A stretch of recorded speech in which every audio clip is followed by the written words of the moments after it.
जय शम्भु हर हर महादेव, श्रीमन नारायण, जय माँ दुर्गा, जय माँ काली, जय माँ लक्ष्मी, जय श्री राधेश्याम।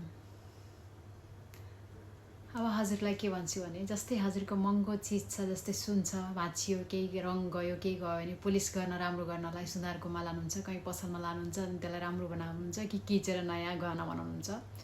अनि महँगो महँगो कपडा छ भने फाल्नुहुन्न, त्यसलाई सिराउनुहुन्छ, केही न केही गर्नुहुन्छ कि नै गर्नुहुन्छ नि होइन। तर त्यही घरका महँगो महँगो आफन्तहरू हुनुहुन्छ, आफ्नो मान्छे हुनुहुन्छ, घरका सदस्य हुनुहुन्छ, त्यसलाई चाहिँ हजुरले त्यस्तो गर्न सक्नुहुन्न।